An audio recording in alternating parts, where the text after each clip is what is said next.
Hey, good evening. This is Roger. So things have moved along really well.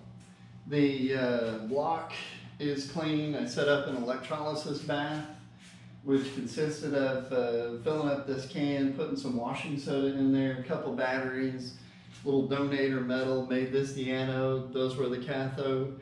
Pulled all the trash out of it. That worked out really well. I've got the main bearings are all brand new and have been replaced.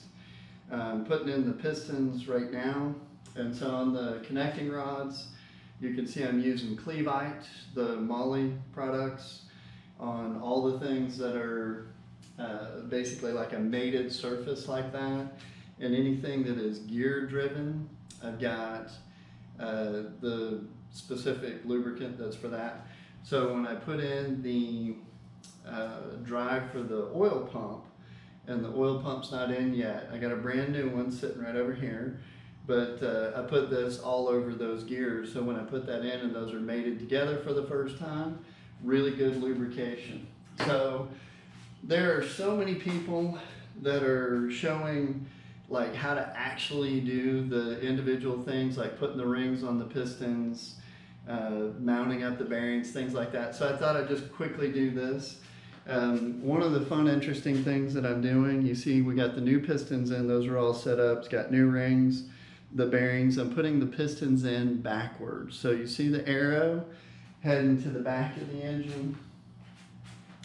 That's, and then earlier I had mentioned that you do not want these raw bolts to be nicking any of the surfaces when you put them in there. And so that is the exact, that's exactly what I was talking about with that. It's a pretty neat little tool for putting the actual rings on, and so I enjoyed that. It was kind of a spreader where you just grabbed onto it and literally it would spread it apart and you could set it down there. Once you got the lineup part of it right, dropped it right in position, can't scratch anything. That was pretty cool. It's a new tool for me. And so what I want to do is I want to get past the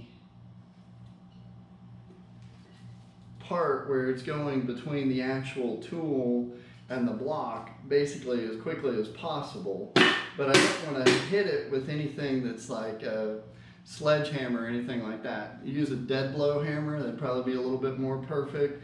I just want something that's not going to be marking and something that's not going to be putting a whole lot of pressure on it. So that was it. Sometimes it doesn't go exactly that well. And then when we roll this back way over,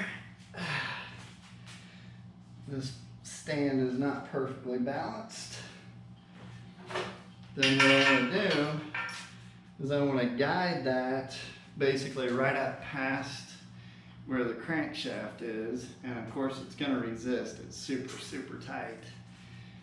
And I just want it to not smash. And remember, I put Clevite on those bearings before I actually put them in place.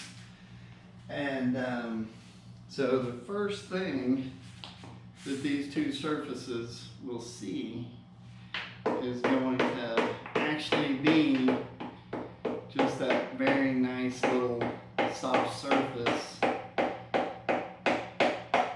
of the mahle fluid. So that's in.